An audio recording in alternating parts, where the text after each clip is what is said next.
MM hospital के managing director doctor Sheikh महबूब पीर साहब, जो हमें मौसम सरमा से होने वाले नुकसानात के बारे में तफसील से बताएंगे। अस्सलाम वालेकुम। मैं डॉक्टर यस महबूब पीर हूँ, एमएम हॉस्पिटल का चेयरमैन। आज आपको मैं सर्दी के मौसम में जो होने वाले नुकसान हैं उसके बारे में आपसे कुछ बोलना चाहता हूँ। ऐसा ही हमारा जो इलाका है सर्दी का इलाका नहीं, ये गर्मी का इलाका है। सर्दी साल में 1, 2 या 3 महीने ही रहती है, फिर भी हमारे भाई या बहनों बच्चे कोई काम से बाहर जा सकते हैं, या व्यापार के ज़रिए से, या नौकरियां करने के ज़रिए से, या कुछ दूसरे काम से। और सर्दी के जो मौसम में सर्दी के जो जगह ज़्यादा है उधर जा सकते हैं। समझो मैसूर है और कुछ हिमालयस है या कश्मीर है, इधर जाने से वो सर्दी के शिकार हो सकते हैं। उससे अपने तबीयत में कुछ तब्दीली आ सकती है। मैं समझता हूँ कि इसको कुछ जानने का भी ज़रूरत है। बल्कि हमारे जिस्म में टेम्परेचर एक हद तक मेंटेन करना बिल्कुल ज़रूरी है। हम सब जानते हैं कि हमारे बॉडी में टेम्परेचर इतना रहना है। फ़र्ज़ करो अगर टेम्परेचर ज़्यादा होगा तो हम लोग बुखार आ गया बोलते हैं, कुछ कम होगा तो सर्दी हो गया कुछ बोलते हैं। हमारे जिस्म में बॉडी टेम्परेचर 98.6 रहना बिल्कुल ज़रूरी है। अगर इससे ज़्यादा होगा तो हमको बुखार आया बोलते हैं, या टेम्परेचर ज़्यादा हो सकते हैं। अगर कम हुआ तो उसके थोड़े प्रॉब्लम है। ये टेम्परेचर कैसा मेंटेन होता है हमारी बॉडी में? इंसान के बॉडी में टेम्परेचर मेंटेन होने के लिए हमारे भेजे में यानी ब्रेन में हाइपोथैलेमस बोल के एक एरिया रहता है, छोटा एरिया। वो हाइपोथैलेमस हमारे बॉडी का टेम्परेचर कंट्रोल करता है रगों के ज़रिए से। अगर ये टेम्परेचर कम होगा तो कुछ केमिकल्स रिलीज़ करता है और टेम्परेचर को बॉडी का टेम्परेचर रेज करने को कोशिश करता है। और कुछ टेम्परेचर ज़्यादा हो गया, जैसा आपको गर्मी के दिनों में, वो टेम्परेचर कम करने को भी थोड़े केमिकल्स रिलीज़ करता है। ये बहुत इम्पॉर्टेंट ऑर्गन है टेम्परेचर कंट्रोल के। उसके साथ साथ जो हमें चलते फिरते हैं तो हमारी बॉडी के मूवमेंट से भी टेम्परेचर कुछ ज़्यादा कमज़ोरी मेंटेन का होता है, हमारे एक्टिविटी से भी। उसके बाद अगर टेम्परेचर कम होगा तो हमको बॉडी में क्या होगा, प्रॉब्लम आएगा। और प्रॉब्लम होने के टेम्परेचर किस हद तक कम हुआ तो बॉडी में टेम्परेचर हुआ तो प्रॉब्लम्स आएंगे, ये हमको जानने की ज़रूरत है। मैंने अभी कहा कि हमारा बॉडी टेम्परेचर 98.6 डिग्रीज है, तो टेम्परेचर कम होता होगा। अगर जो टेम्परेचर 60 डिग्रीज तक आ गया, फ़ारेनहीट तक आ गया,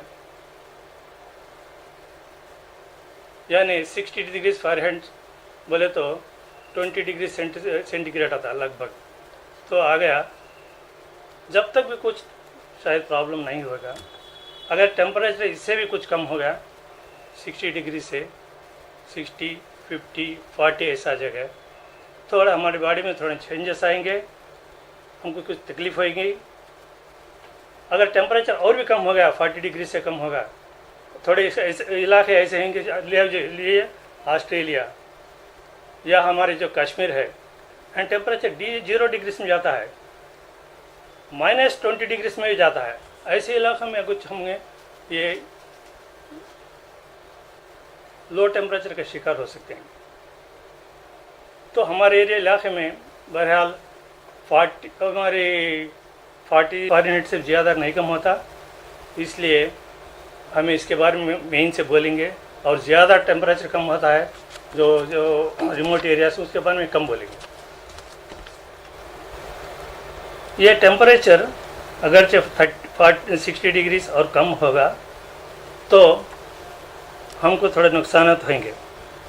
उसमें नुकसान दो रकम के हैं। जनरल में क्या है बोले तो, हमको सर्दी में गए तो बोलते हैं अरे सर्दी में जाए जावा, सर्दी हो जाती है, ठंडी में नहीं जाओ सर्दी हो जाती है, हमारे बड़े लोग बोलते रहते हैं। ये सही है।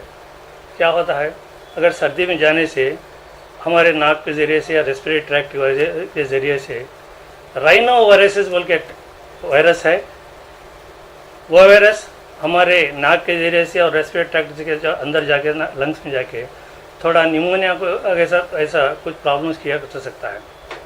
दूसरी बात है, थोड़े आस्थमा पेशेंट्स रहते, अगर वो सर्दी जाने से और उनका आस्थमा जैसा प्रॉब्लम्स, रेस्पिरेटरी प्रॉब्लम्स ज़्यादा होने के भी एक प्रॉब्लम्स है। ये जनरल हैं। और थोड़े स्पेसिफिक प्रॉब्लम्स हैं, ये सबको भी आ सकता है। खासकर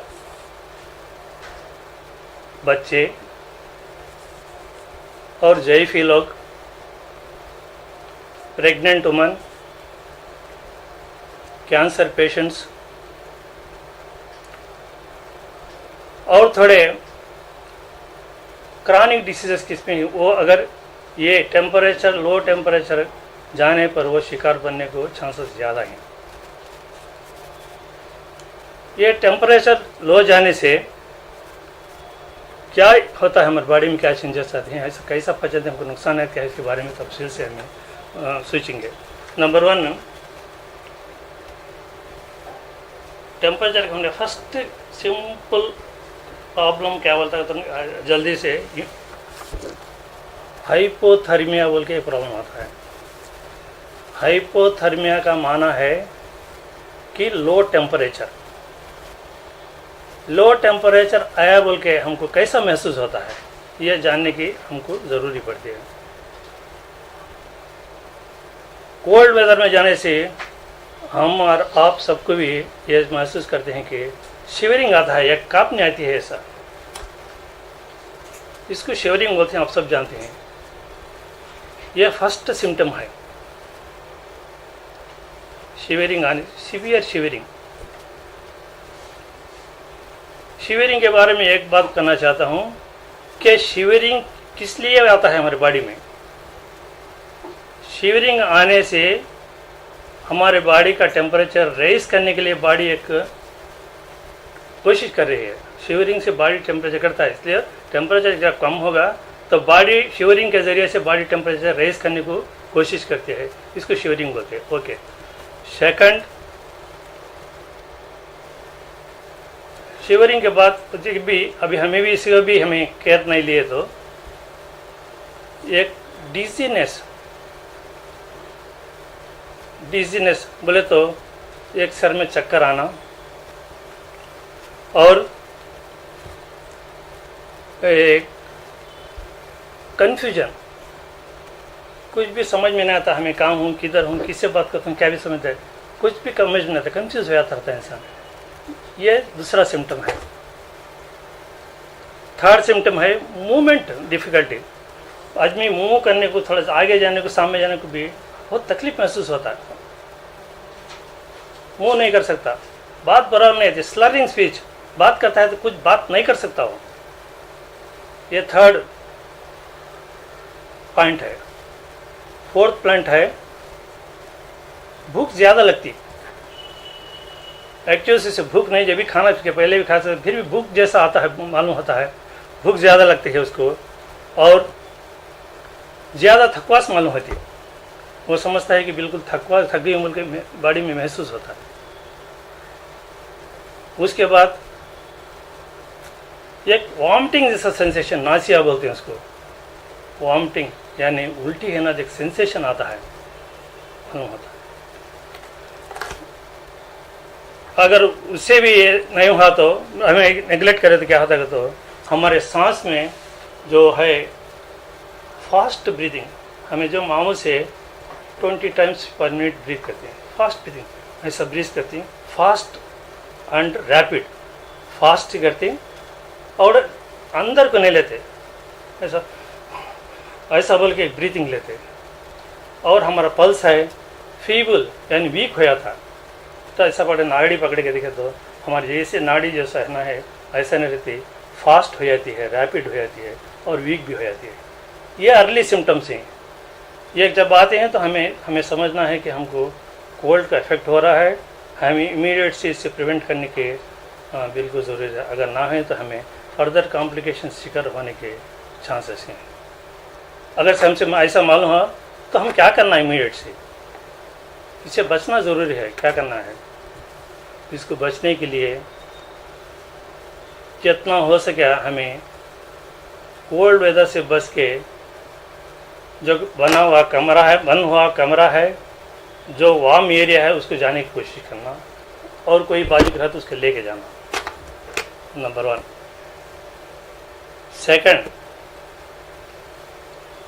उसको हो सका तो गर्म पानी पिलाना, तो कुनकुना पानी पिलाना, गर्म पानी पिलाना, ज़्यादा गर्म भी नहीं पिलाना। और हमारे लोग ऐसा करते हैं कि जो सर्दी के होते में ऐसा ठंड के शिवरिंग आता हो, हाथ ऐसा लगड़ते हैं, कुछ रबिंग करते हैं, पैर को रबिंग करते हैं, ऐसा कभी नहीं करना। Rubbing hands and feet should be avoided, ये अवॉइड करना चाहिए। अगर चाहे ऐसा करने से कि कोई एक हार्ट पेशेंट रहा, कुछ बीमार रहा तो उसका हार्ट अटैक प्रेसिपिटेट होने का भी चांस है, तो रबिंग नहीं करना। तीसरी बात, आंच लगा के सेकते हैं, आंच लगा के एक हफ्ता ना दूर से रख सकते हैं, नज़दीक जाके बिल्कुल नहीं सकते। कैसा तो बॉडी कोल्ड का अडाप्ट रहती है, अगर जाके आंच को जाके हमें उसको एक्सपोज करे तो बॉडी उसको अडाप्ट नहीं कर सकती, तो उससे भी प्रॉब्लम होता है। सो जाके बिल्कुल नज़दीक जाके सेकना वो भी नहीं करना, तो स्लो से करना।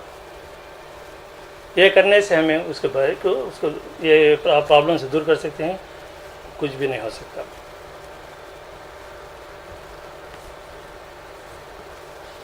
अगरचे हमें इससे भी नहीं हमें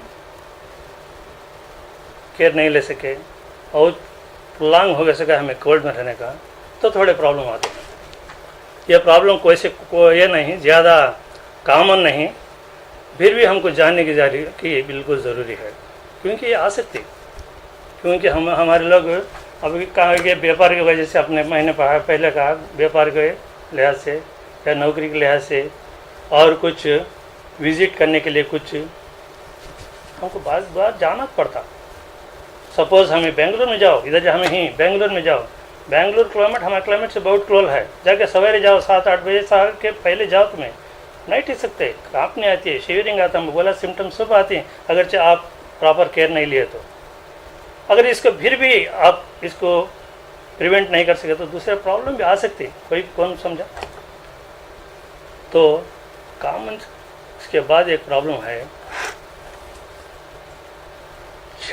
चिल ब्रेन बोल के सिम्टम प्रॉब्लम है। चिल ब्रेन बोले तो जो हमारे हाथ के पैर के जो रग अंदर रहती हैं ब्लड वेजल्स, जो हमको खून दौरा इसके जो रग्गा से जाता रहता है, उसको हमें कैपिलरीज बोलते हैं, छोटे वेजल्स को। वो कैपिलरीज डायलेट हो जाते हैं, वो थोड़े बड़े हो जाते हैं, इन्फ्लेम हो जाते हैं। इसकी वजह से क्या होता है तो हमारे जो हाथों के है, ये हाथों की उंगलियों पे और पैर की उंगलियों पर, हमारे चीक्स के ऊपर यानी कान, इस जगह पे जो हमारे जो रेडिश स्वेलिंग्स यानी लाल से स्वेलिंग्स आ सकते हैं, वो स्वेलिंग्स पे खुजली रहती है। तो ठंड में जाके ऐसा नहीं समझना कि ये कोल्ड का कॉम्प्लिकेशन है, इसको चिल ब्रेन कहते हैं। वो चिल ब्रेन ऐसा रहता है, ये उंगलियां हैं पाँव के, पैर के, हाथ की उंगलियां का सकता है। ये देखिए, ये लाल सा एरिया और थोड़ा सूजन आगे है वहाँ, इसको चिल ब्रेन कहते हैं। ये चिल ब्रेन एक खुजली जैसी एक इचिंग रहता है और थोड़ा पेनफुल भी रहता है। इसको कुछ भी ये क्या रबिंग कुछ नहीं करना और कुछ खुजाना ऐसा नहीं करना। अगर रबिंग करने के खुजाने से इसको रप्चर होता है, थोड़ा सा बनता है, इन्फेक्ट होता है और कॉम्प्लिकेट हो सकता है। इसे कुछ भी नहीं करना, छोड़ दीजिए। 2 या 3 हफ्ते तक ये रहेगा। 2 या 3 हफ्ते के बाद खुद ब खुद क्लियर हो जाएगा, ताकि आप सर्दी से थोड़ा प्रिवेंट करें, सर्दी में फिर जाने का ना करें, प्रिवेंट करो। 2 to 3 वीक्स में डेफिनेट से वो कम हो जाएगा। अगरचे आप एक केयर नहीं लिए तो और थोड़े कॉम्प्लिकेशंस आते हैं। ये कुछ भी होता नहीं, हमें इसको भी इमीडिएट से जो मैंने कहा इसको प्रिवेंट करना है, तो बोले तो आदमी को ज़रा गर्मी के जगह लेके जाना है, गर्म पानी थोड़ा सा पिलाना है, और उसके अच्छे कपड़े, मल्टी लेयर कपड़े, बनियन डाले, शर्ट डाले, उसके ऊपर स्वेटर डाले, उसके ऊपर कोट डाले, मल्टी लेयर क्लॉथ पहनाने के उसको प्रिवेंट करना कर सकते हैं। मगर इसमें भी मेहरबानी करके आप ये रबिंग मसाला ऐसा नहीं करें, ये करने से उसको नुकसान न पहुँचते हैं। अगर हमें भी तो और थोड़े प्रॉब्लम से आ सकते हैं, खासकर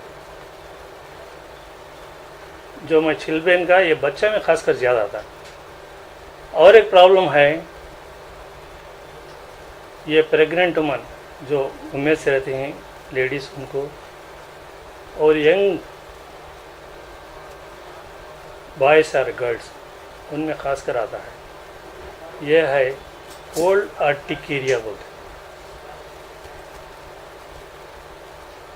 अर्टिकेरिया क्या बोलती है, हमारी खासकर क्या तो ये दोदड़ आती, उसके हमारे नवाज भी एलर्जी हुई है बोलते। ऐसा एलर्जी जैसा एक लाल से बॉडी में सब आता है, इसको एलर्जी समझते हैं मगर एलर्जी नहीं हो, कोल्ड अर्टिकेरिया बोलते हैं। कोल्ड के इफेक्ट से, जो मैं आपको भी एक पिक्चर दिखाता हूँ, आप देखेंगे, आपको इसके बाद मैं बताता हूँ। ये कंडीशन में जो जिस्म में बॉडी के ऊपर स्किन है, उसके ऊपर एक दुदड़े जैसे लाल ऐसे स्पॉट्स आते हैं। इधर तो छोटे हैं और थोड़े बड़े भी हो सकते हैं, इधर किधर भी आ सकते हैं, पैर पे, पेट पे, पीठ पे, मुंह पे, किधर भी आ सकते हैं। ये भी जैसा हमको एलर्जी में आते हैं, एलर्जिक रैश बोलते आते हैं, इसमें भी खुजली रहती है। ये भी 2 या 3 हफ्ते ये भी रहते हैं बॉडी में। अगरचे टेम्परेचर नॉर्मल लेकर आने की कोशिश करें तो हम 2-3 हफ्ते रहते हैं, खुद ब खुद जाता है। तो इसको ट्रीटमेंट लेने की ज़रूरत नहीं। अगर डॉक्टर के पास जाके कुछ ट्रीटमेंट दिए तो वो एंटीहिस्टामिन्स कुछ देते हैं, ताकि वो इचिंग यानी खुजली कम है, तो लेने से भी नुकसान नहीं। तो हमको ये डरने का नहीं, मैं ये करने का मकसद है कि आप ये ना समझें कि एलर्जी आया है बोल के रैश, ये कोल्ड वेदर से आया है। हमें खासकर हमें ये मालूम करें क्या भाई हमको एलर्जी हो गया, कुछ कीड़ा काटा क्या, कुछ हमारा बच्चा ये खा ले क्या, वो खा लेगा, कुछ एलर्जी है बोल के हमको किसी को डाउट आ सकता है। ये नहीं, ये कोल्ड वेदर से आता है। आप कोल्ड वेदर से बचे, कोल्ड वेदर से बाहर लेके जाओ उसको। जैसा मैंने कहा को उसके अच्छे कपड़े, गर्म से कपड़े पहनाएं, कोल्ड वेदर से दूर रखें, थोड़ा सा गर्म पानी पिलाएं, तो बस नॉर्मल टेम्परेचर आ जाएगा। और ऐसा ही छोड़ दिया तो नॉर्मल टेम्परेचर, इसको 2-3 हफ्ते में या खुद ब खुद कम जाएंगे। इसकी ट्रीटमेंट की ज़रूरत नहीं। और कुछ ट्रीटमेंट लेने तो भी, अगर खुजली ऐसे ज़्यादा ट्रीटमेंट जाके डॉक्टर ले सकते हैं, वो एंटीहिस्टामिन कुछ जाता है, इससे नुकसान भी नहीं। और ये नॉन फ्रीजिंग प्रॉब्लम्स करती हैं, तो फ्रीजिंग टेम्परेचर नहीं रहता। हमको ख़तरनाक प्रॉब्लम्स थोड़े हैं। जब टेम्परेचर बिलो 4 डिग्रीज, जो फ्रीजिंग पॉइंट है, बिलो 4 डिग्री से 0 डिग्रीज, -10, -20, -30 तक भी जाता है। इस जगह में जाने से हमको बिल्कुल नुकसान हो सकते हैं। खासकर यह प्रॉब्लम्स मिलिट्री लोग में आते हैं, क्योंकि वो जाके कोल्ड वेदर में जाके जो हिमालय जैसी चीज़ों में जैसे एरिया में तो जाके वो फाइट करना पड़ता है और कुछ उनका जॉब करना पड़ता है, इन लोगों में मानता है। और थोड़े लोग हैं माउंटेनियरिंग, वो हिमालय से कुछ भी हो माउंटेनियरिंग जाते हैं, ऊपर जाते हैं, ऊपर जाने से सर्दी ज़्यादा रहती है, आइस रहता है, उधर 0 -20 -30 डिग्री भी रहते हैं, वहाँ जाने से भी ये प्रॉब्लम्स आने को, थोड़े प्रॉब्लम्स, हेल्थ प्रॉब्लम्स आने को पॉसिबिलिटीज है। से फ्रीजिंग कॉम्प्लिकेशंस बोलते हैं इसको, ये फ्रीजिंग कॉम्प्लिकेशंस है। इसमें मैं एक फ्रीजिंग टेम्परेचर में जाने से, ऐसे -10 -20 यानी 30 टेम्परेचर से जाने से ये प्रिवेंटिव मेजर, खासकर प्रिकॉशनरी मेजर्स नहीं लिए गए तो ये प्रॉब्लम्स आ सकता है। इसको फ्रॉस्ट बाइट कहते हैं, इसको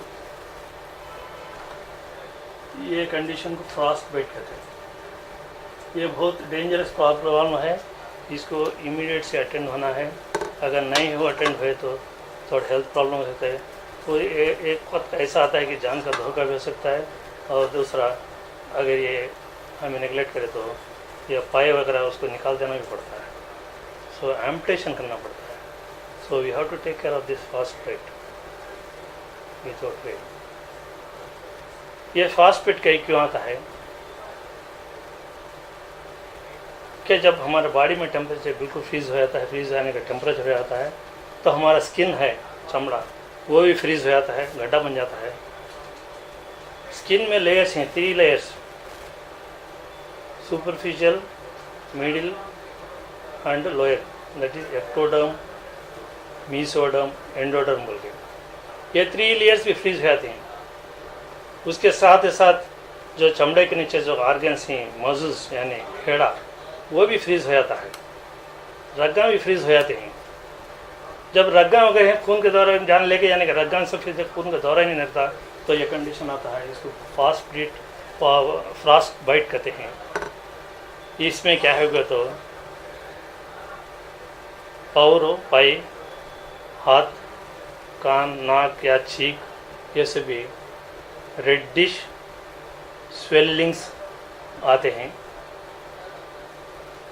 ये स्वेलिंग्स नमनेस होता है, यानी को छीए तो भी मालूम नहीं होता, छीए जैसा। The person will not feel that any touch anything. Reddish swelling with numbness, तो कुछ भी टचिंग सेंसेशन नहीं रहा तो समझे कि फास्ट ब्रेथ है, टेम्परेचर लो टेम्परेचर है तो फास्ट ब्रेथ है, so it has to be attended immediately please. इसको ऐसा ही छोड़ दे, थोड़ा नेगलेक्ट करे तो ये फूट जा सकता है, फूट के अल्सर बन सकता है, अल्टर यानी फोड़ा बन सकता है। फोड़ा बने तो थोड़ा इन्फेक्शन हो सकता है, इन्फेक्शन हो तो सेप्टिक सिप्सिस हो सकता है। तो सेप्टिक से एक कंडीशन का सेप्टिसीमिया बोल के कंडीशन में जा सकता है इंसान, तो सेप्टिसीमिया से जान भी जा सकती है। तो मैं कहने का ये मतलब है कि बहरहाल हमें ऐसे कोल्ड वेदर में जाने से हमें बचें। अगर गए कर भी हमें इसको ख्याल रखें कि हमको इस आने से हमें बचें, क्योंकि कुछ भी ऐसा आने का मौका रहता है हमको भी ये मालूम है तो हम इससे बच सकते हैं कुछ हद। ये फ्रॉस्ट बाइट बोल के मैं आपको ये बताया, ये इतना खतरनाक है, ये बोन को भी जा सकता है, टच हो सकता है, स्किन, मसल्स, उसके बाद बोन रहता है, जो हड्डियाँ रहती हैं उसको भी अटैक हुआ, हड्डियाँ को अटैक। इसको कैसा पहचानते हैं बोले तो अगर चाहिए हमें सस्पेक्ट करें तो सेल्फ ट्रीटमेंट ना लें please, immediately go to the doctor, qualified doctor, orthopaedic surgeon.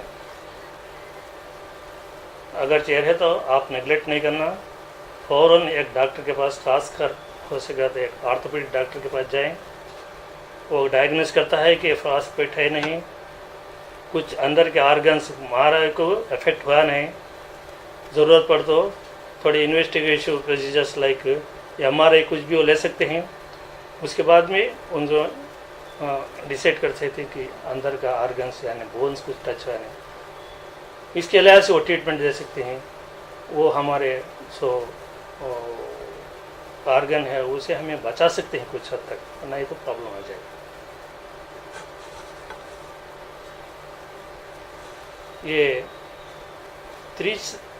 ये ऐसा, इससे कैसा बच सकते हैं, इसको बचने का भी हमें थोड़े प्रिकॉशंस ले। फिर भी सोल्जर्स हैं, वो जाना पड़ता है, माउंटेनियरिंग करते हैं, जाना पड़ता है, उनको जॉब या चैलेंज करना लेते हैं, जाना पड़ता है। और थोड़ा ऑस्ट्रेलिया में बोला, ऑस्ट्रेलिया कुछ थोड़े कंट्रीज हैं, न्यूजीलैंड ऐसे कंट्रीज हैं -30 डिग्री से टेम्परेचर है। हमारे लोगों में जाकर जॉब करते हैं, जब सॉफ्टवेयर इंजीनियर डॉक्टर्स हैं जाते हैं, करना तो पड़ता है, उनको दिखता नहीं। और इसलिए स्कूल में जाते हैं जी जाते हैं, उनको क्या करते हैं, तो उनको जानना जो थोड़े प्रिकॉशंस लेना पड़ता है। नंबर प्रिकॉशंस क्या है, वो प्रिकॉशंस है प्रॉपर शूज़ बने, ये फुल गुड़गन तक आने के शूज़, ताकि वो हीट जो है आइस के ऊपर पैर रखे तो वो आइस का डायरेक्ट कूलिंग ना जाए बॉडी में। बोल के एक शूज़ है, स्पेशल शूज़ रहते हैं उसको, वो शूज़ पहनना बिल्कुल ज़रूरी है, कुछ हद तक बच सकते हैं। ऐसा ही थोड़ा ग्लव्स है, यहाँ तक ग्लव्स जाते, वो ग्लव्स स्पेशल ग्लव्स हैं, जैसा हमारे डॉक्टर पहनते हैं रबर का, वो ग्लव्स इससे फायदा है। तो ग्लव्स पहन के जाके उसको भी हमें इंग्लैंड से बचा सकते हैं। थोड़े गागल्स हैं, ऐनक ऐसे ऐनक स्पेशल ऐनक ऐसा कवर से रहती है, उससे भी हमारा ऐनों को आँखों को हमें बचा सकते हैं। थोड़े कपड़े हैं हमारे मल्टी लेयर्ड क्लॉथ में बोला मैं, लेयर भी लेयर बनियन, उसके बाद शर्ट, मोटा सा कपड़ा शर्ट, उसके बाद स्वेटर कुछ और कोट। ये ठंडी में जाने के खास कर इसमें उनको स्पेशल ड्रेस रहता है। आप भी एक कुछ सिनेमा में वगैरह से जाते हैं, इसमें जाते देखते रहते हैं, स्पेशल ड्रेस का कोट रहता है, उससे भी हमें की सर्दी बहुत हद तक बचा सकते हैं। ऐसा स्पेशल प्रिकॉशन लेके ही जाना पड़ता है। अगर काम को जाओ, अगर सर्दी जाना तो you have to take all this precaution, then only you have to come out of the house, जब भी आप बाहर से जाना। मैं एक बार यूरोप कंट्रीज गया था, मैं जाके एक रूम लाया, तो एक रूम में हमको छोड़े थे, उस रूम में गया तो फैन नहीं, फैन की ज़रूरत नहीं पड़ती उधर, ठंडी में लिखे कभी नहीं थी। ठीक है भाई, एसी तो है नहीं, रूम बोलते एसी नहीं, नीचे रखे है, बात रखे है, एसी भी नहीं तो भाई कैसा भी क्या भी नहीं, एसी ज़रूरत पड़ती है, क्या समझे ज़रूरत ही नहीं पड़ी। तो मुझे मालूम है कि हीटर है, हर एक वैसे रूम में कूलिंग नहीं रहता, हीटर हीटिंग रहता है। तो जब टेम्परेचर जाता तो रूम कूल कर देते, तो ऐसा रूम भी हमें एटमॉस्फेयर कूल हो जाकर एक हद तक हमें वार्म रखने की ज़रूरत है। सो ऐसा हमें बच सकते हैं। और अनदर कंडीशन है क्या बोले तो ट्रेंच फूड बोल के एक कंडीशन है, जैसा है मैं फ्रॉस्ट बाइट बोला, ऐसा ट्रेंच फूड बोल के है। ट्रेंच फूड बोले तो ये भी आइस में एक कोल्ड वेदर में जाने की वजह से आता है। ये भी जो हमारा आर्गन है, स्किन हो, मसल्स हो, कुछ भी गड्ढा बन जाए के अंदर जाए, फ्रीज हो जाए के, थोड़ा ब्लड सप्लाई इसको कम हो जाए के आके, ऐसा भी रेडिश एलिवेटेड एरिया यानी लाल से स्वेलिंग जैसा एरिया आता है, इसमें भी टच करने से सेंसेशन नहीं रहता। फ्रॉस्ट बाइट को भी इसको कुछ ज़्यादा डिफरेंस नहीं है, मगर फ्रॉस्ट बाइट से थोड़ा कम है, होता डिफरेंस, वो डॉक्टर डिसाइड करते हैं। तो ऐसे बहुत से प्रॉब्लम्स आती है, इसमें भी केयर लेना है। अगर हमें केयर नहीं लेकर इसका नेगलेक्ट करें तो इसको भी तो आर्गन डैमेज हो सकता है, और कुछ इंग्लैंड जैसे ही खुद ब खुद झड़ जा सकते हैं सड़कें। अगर नहीं बोले तो डॉक्टर अभी इन्फेक्शन हो गए, सिप्सिस हो गए, ज़्यादा फैल जाए तो वो एम्पुटेशन कर सकता है, इंग्लैंड निकालना सकता है, हाथ निकाल सकता है, पोल निकालना ज़रूरत पड़ती है। इसलिए ये एक बहुत रिस्की फैक्टर्स है, ये फ्रॉस्ट बाइट और ट्रेंच फूड, इससे हमें बचने की और इसका हमें ख्याल करने की बिल्कुल ज़रूरी है। ये छोटा सा हमें सर्दी के बारे में, जो हमारे कंडीशंस के बारे में, और बहुत से ये रहेंगे, हमको बिल्कुल ज़रूरत नहीं, सब चीज़ ज़रूरत नहीं। मैं कहना चाहता हूँ कि ये सब भी हमको आने के चांसेस हैं। हम तो ट्रॉपिकल एरिया है हमारा, टेम्परेट एरिया नहीं है। टेम्परेट एरिया बोले तो बिल्कुल टेम्परेचर बिल्कुल कम रहता है, मगर ये हमें ट्रॉपिकल एरिया में हमको कभी गर्मी रहती है, सर्दी कभी 1 महीने 2 महीने रहती है, और सर्दी भी बिल्कुल ज़्यादा नहीं रहती। फिर भी हमें एक हद तक हमें बचना है। मैंने पहले कहा ये सर्दी में जाने से हमको सर्दी से कोल्ड होता बोलते, सर्दी जाने को वहाँ सर्दी हो जाती है, जख्म आ जाती होते। सही जख्म आती कैसा आती है? जब सर्दी में हमें जाते हैं तो हमारे नाक से रेस्पिरेटरी ट्रैक्ट है, नाक है, गला है, ये वायरस जाने के लिए एक आइडियल टेम्परेचर बनता है। जो वायरस है, राइनो वायरसेस बोलते हैं, जो वायरस है वो इजी से नाक के ज़रिए से लंग्स में जा सकता है।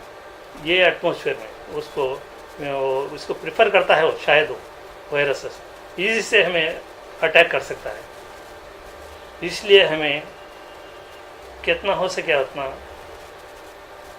प्रोटेक्ट कर लेके बॉडी को, यानी हमें भी थोड़ा सा सॉक्स पहने, शूज़ डालें, थोड़े वुलन ग्लव्स डालते हैं हमारी जगह, वुलन ग्लव्स डालें, मल्टी लेयर्ड कपड़ा में बोले हम, बनियन शर्ट और स्वेटर, कुछ फुल हैंड की स्वेटर और वो मंकी कैप जैसे ऐसे डाले के जाने से हमें एक हद से बच सकते हैं। इससे खासकर 2 व्हीलर्स में जाते हैं हमारे बच्चे, 60-70 किलोमीटर स्पीड, और डायरेक्ट अटैक होता है कोल्ड वेदर। यानी इससे हमको क्या हो, तो ये कोल्ड वेदर का प्रॉब्लम ज़्यादा करने की प्रॉब्लम है, वो प्रिकॉशंस नहीं लें कि जैसा गए तो ये ऐसे भी प्रॉब्लम्स आने को चांसेस है, जो मैं बोला उसे। उसके साथ साथ रेस्पिरेटरी ट्रैक्ट इन्फेक्शन जो वायरस है, राइनो जाके थोड़ा कोल्ड वेदर, उससे ब्रांकाइटिस न्यूमोनिया, ये सब आने को। सो कोल्ड वेदर से ऐसा बचना है। दूसरा बात यह है कि जो हमारे पेशेंट्स हैं थोड़े आस्थमा के पहले पेशेंट थे, उन्हें भी एहतियात करना है कि वो कोल्ड वेदर से बचे। अगर नहीं बोले तो वो भी शिकार हो सकते हैं। ये आस्थमा जैसा है वो ज़्यादा हो सकता है ये कोल्ड वेदर में। हार्ट पेशेंट्स ही हमारे थोड़े हार्ट प्रॉब्लम्स आ सकता है। अगर कोल्ड वेदर में वो जाने से ये हार्ट अटैक प्रेसिपिटेट होने के चांसेस है। जो हार्ट प्रॉब्लम्स है, मैं वो लोगों को मैं एडवाइस देता हूँ कि वो ये ज़्यादा से कोल्ड वेदर में जाने से कितना हो सकता है वो बचे। ये तो चंद बातें थे मैं कोल्ड के बारे में कहने का। और हमें एक बात मैं कहना चाहता हूँ, एयर कंडीशंस बहुत कॉमन हो गए। अगर एयर कंडीशन रखे तो हमको ये जानने की थोड़ा सी ज़रूरत है कि टेम्परेचर कितना रखना चाहिए एयर कंडीशन। मैंने देखा हमारे थोड़े खासकर यंगस्टर्स बच्चे 16 डिग्रीज 18 डिग्री सेंटीग्रेड रखते हैं।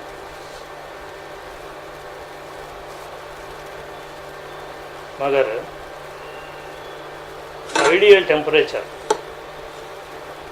और comfortable temperature is between 24 to 27 degree centigrade. 24 से 27 डिग्री सेंटीग्रेड तक रख लिए तो बस ठीक है। 24 से कम रखना थोड़ा प्रॉब्लम हो सकता है। मैं आपको सबसे गुजारिश करता हूँ कि वो 24 से कम ना रखने की कोशिश करें।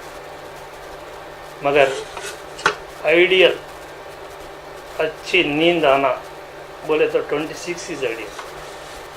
26 डिग्री सर्कुलर टेम्परेचर अपने एयर कंडीशन में ना ज़्यादा है ना कम हो सकती है। Your health will be maintained well. आपको नींद भी अच्छे रखेंगे, सुकून भी रहेगा। मैंने कुछ 1 से 2 बातें में कहा। अगर आपको कुछ जानकारी और कुछ डर्स है तो वसीला टीवी के जिम्मेदारों के पास मेरा फ़ोन नंबर है, आप वो लीजिए और मेरे को अपना डाउट क्लियर आप सवाल कर सकते हैं। जितना हो सकता है मेरी जानकारी आपको मैं अपने डाउट्स क्लियर करने का मैं कोशिश करूँगा इंशाल्लाह। आप सब जो मेरी बात सुनने के लिए और जो खासकर वसीला टीवी जिन्होंने मुझे ये मौका दिया आपसे 2-4 बातें कहने का, उनको आप सबको मैं शुक्रिया करते हुए मैं अपनी बात इतना ये है। नाजरीन, चलिए हम डॉक्टर साहब से ऐसे सवालात करते हैं जो उमूमन आपके जहन में भी होंगे। तो डॉक्टर साहब, हमारा पहला सवाल ये रहा, सर्दी में इंसान कांपता है तो वो जिस्म के लिए फायदेमंद है या नुकसानदाह है? ये हमें सर्दी में जाने से हमको सबको ये महसूस करते हैं कि कांपते हैं। ये टेम्परेचर बॉडी मेंटेन करने के लिए थोड़े ब्रेन थोड़ा केमिकल्स रिलीज करता है। मैंने पहले बोला हाइपोथैलेमस। सर्दी से ज़्यादा होने से जो हमारे बॉडी में थोड़े चेंजेस आते हैं, केमिकल चेंजेस आते हैं, उसके वजह से हमको शिवरिंग आती है, सांस कांपनी जैसी आती है। यह शिवरिंग बॉडी प्रोटेक्टिव फिनोमेना है। हमारी बॉडी को कोल्ड से प्रोटेक्ट करने के लिए नेचर हमको एक प्रोटेक्टिव फिनोमेना दिया है। ज़रूर इससे फ़ायदा है, नुकसान नहीं है, क्योंकि ये कांपनी हमारी बॉडी का टेम्परेचर रेस करने की एक कोशिश है, इसलिए हमको नुकसान नहीं, फ़ायदा ही होता है। मगर हमको चाहिए कि ये जब कांपने आती है या शिवरिंग आता है तो हमें इसको इस कोल्ड वेदर से दूर जाने के, वार्म वेदर को जाने की कोशिश करना, बस इतना ही है। मगर इससे फ़ायदा तो ज़रूर है, नुकसान नहीं। डॉक्टर साहब, जैसा कि आपने कहा कि इंसान सर्दी में कंफ्यूज होता है, मतलब इंसान का दिमाग सुन्न होता है, उस वक्त इंसान को क्या करना चाहिए?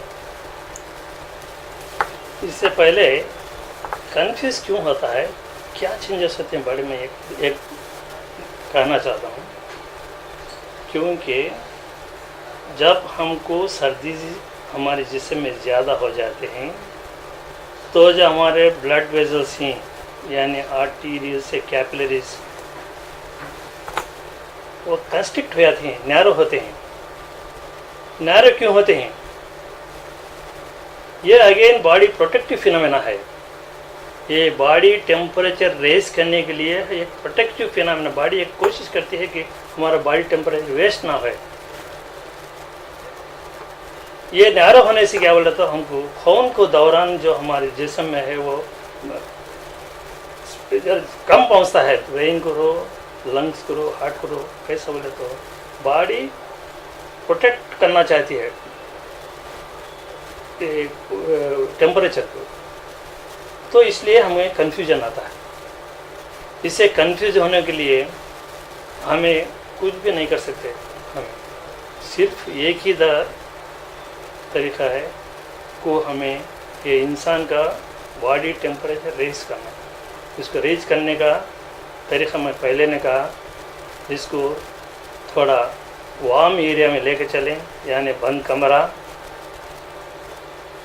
या कुछ प्रोटेक्टिव एरिया में जाके करें। गर्म पानी जितना हो सके उतना पिलाने की कोशिश करें। वो पीने से भी बॉडी टेम्परेचर थोड़ा रेस करता है, हो जाता है। और ज़्यादा से ज़्यादा कपड़े,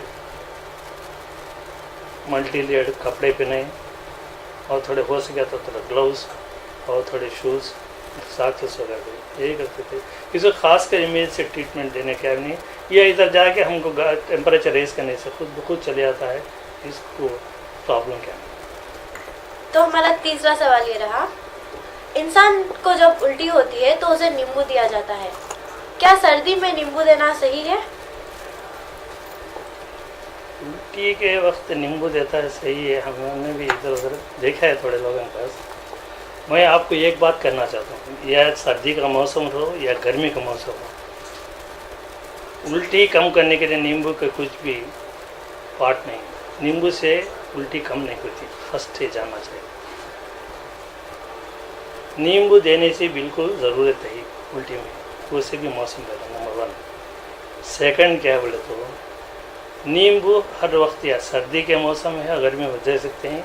इसको कुछ भी सर्दी के मौसम में नहीं देना बोल के कुछ भी नहीं। मगर ख़ासकर मैं कहना चाहता हूँ कि नींबू देने से उल्टी नहीं रुकती, कौन भी मौसम हो, इसकी ज़रूरत नहीं। तो डॉक्टर साहब, जब सर्दी में इंसान की सांस फूलने लगती है तो उसे क्या करना चाहिए? मैंने आपको पहले ही बताया, early stages of cold complications, यानी अर्ली स्टेजेस में हाइपोथर्मिया बोलते हैं। हाइपोथर्मिया की कंडीशन में एक सिम्टम है कि इंसान की सांस थोड़ा शैलो एंड रैपिड ब्रीथिंग होता है। तो मामूल से ब्रीथिंग ऐसा लेते हैं, ऐसे छोड़ते हैं, एक लहजे में 18 से 20 वक्त तक हो सकता है। मगर सर्दी से ज़्यादा होने से, हाइपोथर्मिया होने से यह ब्रीथिंग लेना 20 मिनट में 20 वक्त के बदले 30 या 40 वक्त पे जा सकता है। जितना छाता अंदर में लेना है इतना ही जाता है, शाल होता है। देखो मैं बताता हूँ,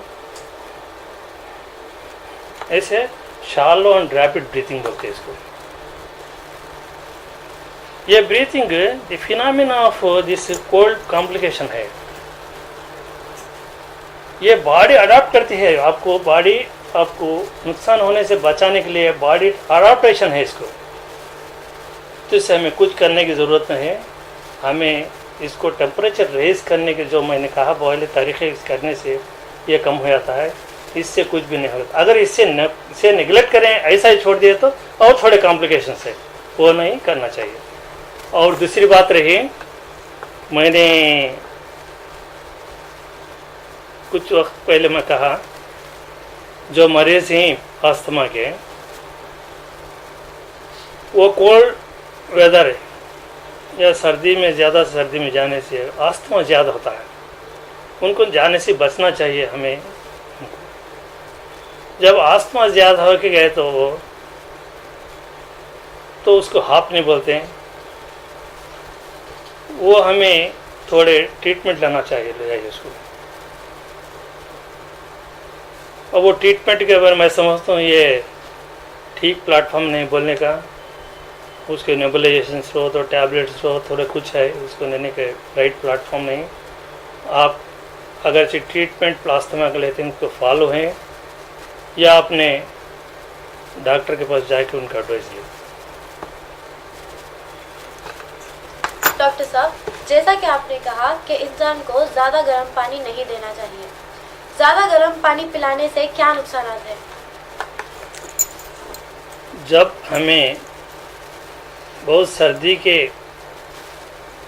जगह गए, यानी वेरी कोल्ड वेदर में गए,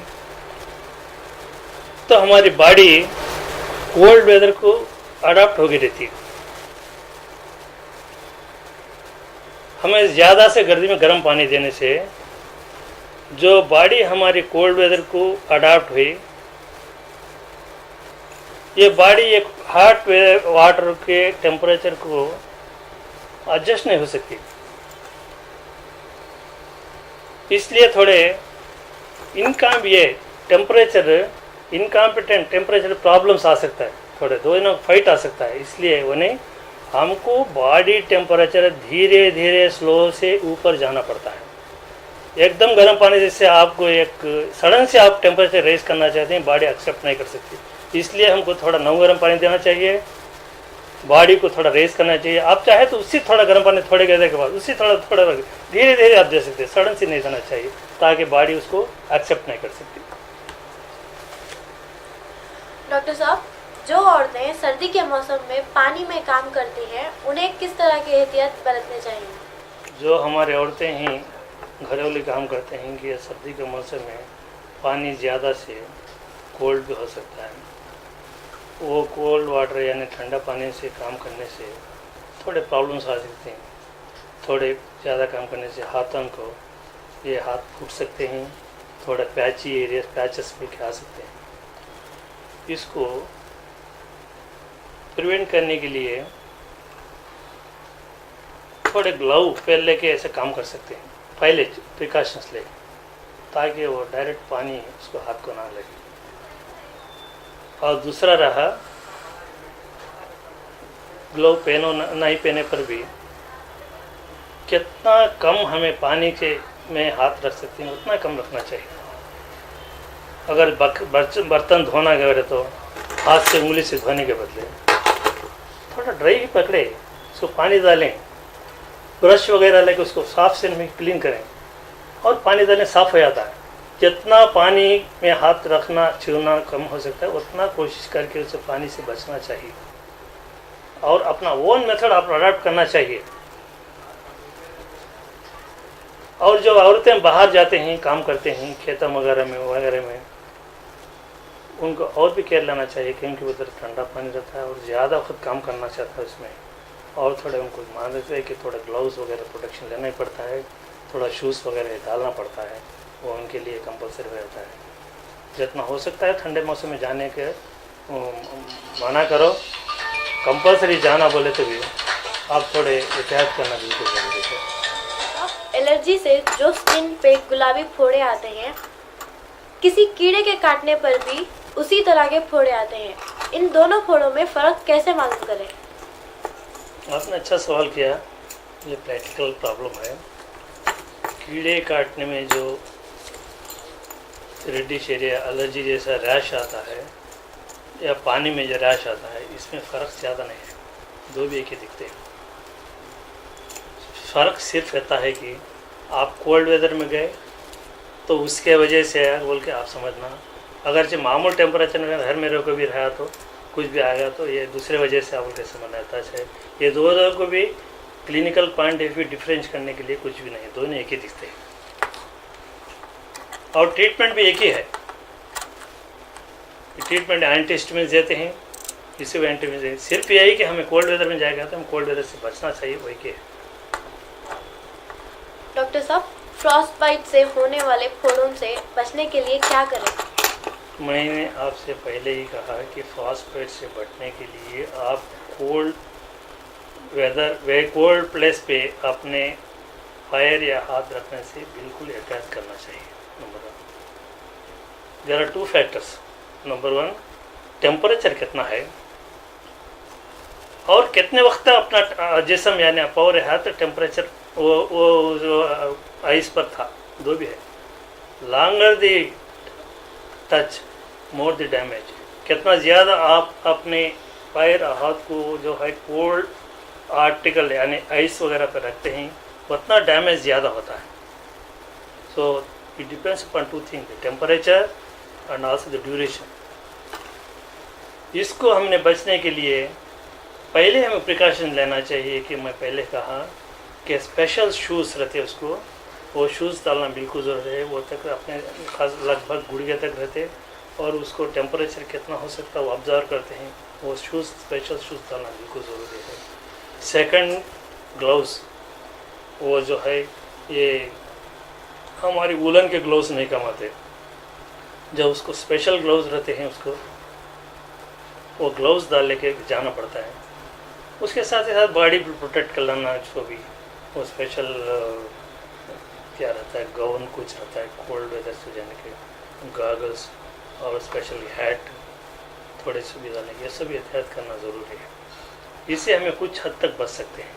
फिर भी कितना हो सके उतना वो कम वक्त तक उस जगह करें, हमारा काम करें, निकल कर, इससे भी हमें बच सकते हैं। डॉक्टर साहब, ये हमारा आखिरी सवाल है, क्या एसी और फैन एक साथ चालू रख के सो सकते हैं?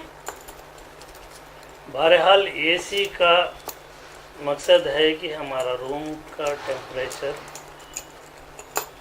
आइडियल टेम्परेचर है। मैंने पहले कहा कि 24 डिग्री से 27 डिग्री तक अलाउड, आइडियल टेम्परेचर है 26 डिग्री, ये आइडियल है। कुछ नींद अच्छा आती है, जिस्म को भी कुछ नुकसान नहीं होता, ये आइडियल टेम्परेचर है।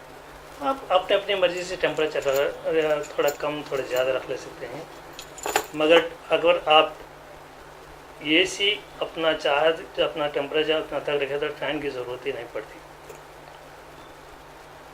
फ़ैन की ज़रूरत कम पड़ती, कब पड़ती है, आपकी एसी आप 30 डिग्री से या 27 डिग्री से रखते हैं, आप फ़ैन रखते हैं थोड़े हद तक थोड़ा कम महसूस होता है आपको, तो मेरे ख्याल में टेम्परेचर के फ़ैन डालने की ज़रूरत नहीं है। और दूसरा क्या है बोलते, आप अगर से फ़ैन डालना चाहे तो भी कितना लो स्पीड में उतना रखो, कम स्पीड में रखो, बिकॉज रूम ऑलरेडी कूल रहता है। स्पीड फैन रखने से आप कोल्ड वेदर जाकर आपको डायरेक्ट टच हो सकता है, उसको थोड़े प्रॉब्लम्स हेल्थ प्रॉब्लम्स आ सकते हैं। आपको लो स्पीड रखना ज़रूरी है। फर्स्ट फैन की ज़रूरत नहीं, अगर होए तो भी लो स्पीड। तो नाजरीन, जो भी मालूमात आपने डॉक्टर साहब से हासिल की हैं, उम्मीद करती हूँ कि आपके लिए वो बहुत ही फ़ायदेमंद होंगी। और डॉक्टर साहब, आपने जो अपना कीमती वक्त निकाल कर हमें ये एहतियात का ज़कीरा पेश किया, हम उसके लिए आपके बहुत बहुत शुक्रगुजार हैं। नाजरीन, आज का हमारा ये सेहत और तंदुरुस्ती का प्रोग्राम यहीं पर ख़त्म होता है और इंशाअल्लाह फिर मिलेंगे डॉक्टर साहब से कुछ और नई मालूमात को हासिल करने के लिए। तब तक के लिए खुदा हाफिज़।